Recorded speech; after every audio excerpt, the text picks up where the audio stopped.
You lazy. I knew I couldn't do it. You made the same mistake again? Why is it taking so long to improve my fluency? Imagine talking to your best friend like this. How supported would they feel in your presence?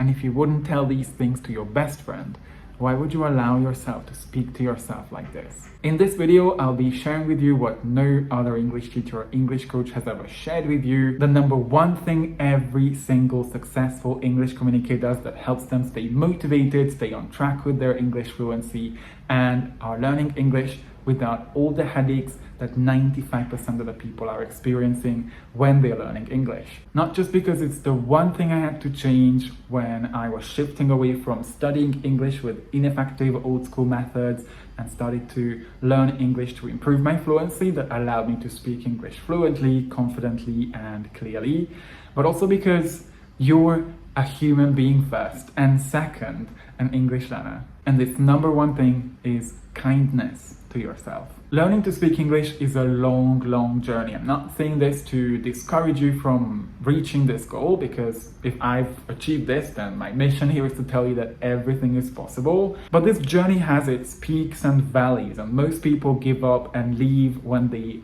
are stuck in a valley and they aren't working hard enough to get out of it. And also because they don't have the resilience tools that I always teach my students to tap into whenever they feel a bit down, they feel a bit disappointed about their progress, so they find ways out of that valley and they can start walking up to the top of that peak again. But it's also a journey full of helpful and unhelpful emotions. Sometimes we feel like we are doing really great, we're making progress, we're meeting people, we are able to use our English to talk to other people. But sometimes we feel like we are not making any progress. Sometimes we get frustrated by not understanding something, even after years and years of practicing listening to English. We get nervous when we are having conversations with other people. And sometimes we feel disappointed because we haven't seen as much progress as we expected to, mainly because there's some sort of confidence issue inside of us that doesn't allow us to take risks and keep communicating 1% better in every single conversation we have. So we break out of that plateau and reach higher levels of fluency. And if you're not learning to be kind to yourself, to be your biggest cheerleader, to be supportive of yourself and looking at yourself as a human being who is doing their best to learn a second language, and as a result you're not allowing yourself to be vulnerable, to step out of your comfort zone a little bit so you could show yourself how strong you are actually making it so much harder for yourself to learn to speak English fluently and confidently. Hey English learner, welcome back to my channel. Greetings from Indonesia with kindness. My name is Chubby. I'm an English fluency, learning and language anxiety coach, and my page here is for serious English learners who want to learn how to make vocabulary more memorable and how to speak English more fluently, confidently, and comfortably with the help of listening and spoken interaction. And if these are topics you're interested in, these are all based on my own experience learning to speak English as a Hungarian native speaker and my experience working as an English fluency coach for ambitious professional adults, helping them speak English fluently in the last 16 years. Make sure you hit that subscribe button and the notification bell so you get weekly updates, and I'm gonna inundate you with helpful content that will help you break out of feeling stuck and help you understand how you can learn to speak English fluently without all the headaches. I used to be really harsh on myself as a perfectionist student who was always at the top of the class, and I talk a lot about this in this video here. I used to triple think before I said any sentence, looking at the grammar, if it was the correct preposition I was using, because I was really terrified of what's gonna happen if the fact is revealed that I can't do as perfectly as my classmates expected me to. I was so self-conscious. I was even ashamed of talking about the music I was listening to. I wasn't sure what people would think if I told them I was listening to Lady Gaga, or what would people think if I told them I don't really like football. And I felt so disappointed at myself all the time, because this is something you might not know. My native language is Hungarian, and it's a language that has basically one past and one present. We use the present to express the future. So our tense system is really simple compared to the I don't know how many different tenses that the English language has. So every time I made a mistake with tenses, I felt extremely disappointed. I told myself things like, you could have done so much better. Or how could you be so stupid to forget the word conscientious. This was a word I used to forget all the time. Or even things like, I will never get to the advanced level of English because I feel so stuck with whatever I do about speaking English. I was already putting myself up for failure because of this extreme self-criticism. In everything I did, I set the bar so high that I could never reach it. But then I slowly realized, as now as an adult, as an entrepreneur who was running a business, this is something I needed to come to terms with, and this is what I teach to my students all the time to help them unlearn all that perfectionism, because perfectionism is eventually an extremely toxic behavior we all do to ourselves. What really helped me make a lot of progress with my English, and this is also what helped me run a business as a global entrepreneur, is overcoming this toxic perfectionistic behavior that I used to have back in my teens and in my early 20s. I share more with you about my story of how I overcame this toxic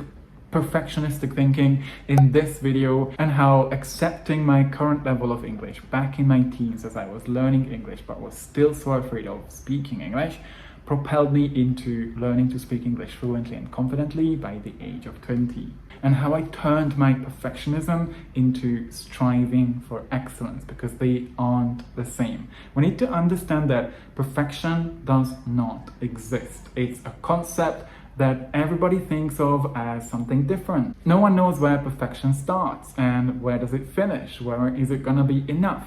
And this is partly why, and this is the main reason why so many people are watching videos all day, consuming content. They aren't really sure what to do because they are so scared of not doing it perfectly. What if you just accepted the fact that you're just a human being and it's perfectly fine, pun intended, not to do everything perfectly all the time. Your version of perfect is not my version of perfect or another person's version of perfect. Perfection is subjective, and it's just simply an illusion that we try to use to protect ourselves. Seeing yourself as a human being who probably has a full-time job, studies to attend, and you may not always have as much time and energy to spend learning English as you want to. Who has negative thoughts about their English fluency all the time because it's just simply how our brain works.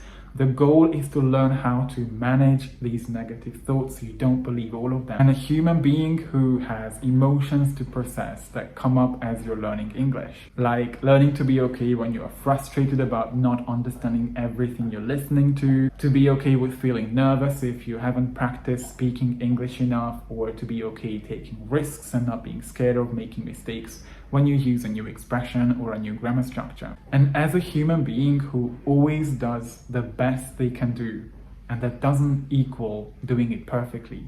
There are going to be times speaking English at an advanced or proficient level will seem impossible to reach, where you're on the point of giving up because you haven't seen all your efforts paying off for weeks or months. I know because I've been through all of this, and I also know this because you, as a human being, are also perfectly capable of learning to speak English to high levels of fluency. Besides believing what I just said, that I'm perfectly capable of reaching my goals, one thing that really helped me was being kind to myself and actually celebrating every time I took action or I did something that maybe I wasn't able to do the week before or the month before, or even the year before. What really helped me keep going, even if I faced a lot of difficulties, was shifting my attention away from all the reasons I should give up because it's too frustrating and I just can't stand feeling uncomfortable with feeling stuck, to all the reasons I should keep going, because speaking English fluently and confidently is all about freedom and opportunities. And as a result of staying consistent, staying disciplined, doing as much as I could,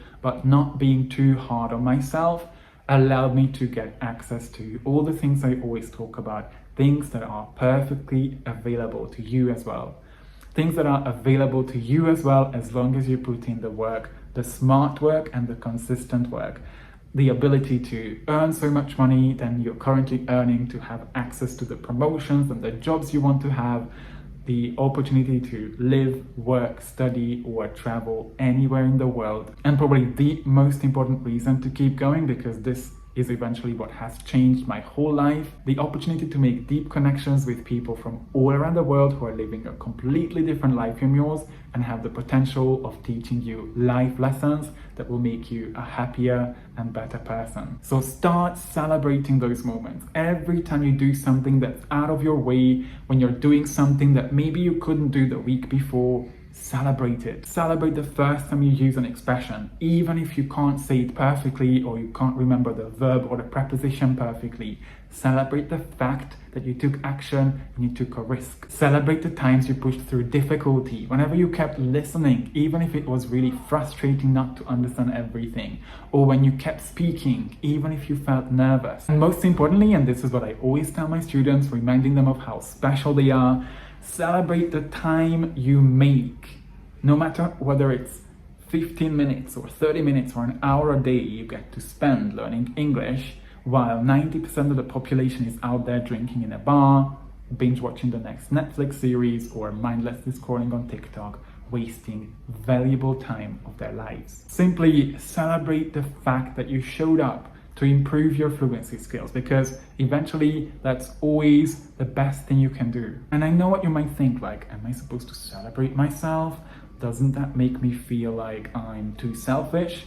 It's just simply something no one has ever taught us. So it might be intimidating first, but it's an essential component of keeping on going. We need to make sure our brain knows that what we do, even though it's hard, is going to be beneficial for our future. And by the way, doesn't an adult who has a lot of things to do in their lives but still spends a bit of their time learning, improving themselves, improving a skill that can benefit their lives, deserve to be celebrated? And it doesn't have to be bragging at all. You can still stay humble and acknowledge those wins and become your best friend to support yourself with your thoughts. The road to fluency is long, but it's well worth it. All the effort you put in, all the time you dedicate to learning English will pay off. I can tell you, and if you know anything about me, you know how much speaking English fluently and confidently has transformed my entire life. And allow yourself to try and experiment and take risks, and allow yourself to be seen trying while you aren't really completely confident about what you're saying, but you just do it because you want to speak better and better in front of other people. You'll get there. And if you ever doubt yourself, just remember that if a shy guy who has a completely different native language from the countryside of Hungary, born to working class parents, could do it, then you can do it too.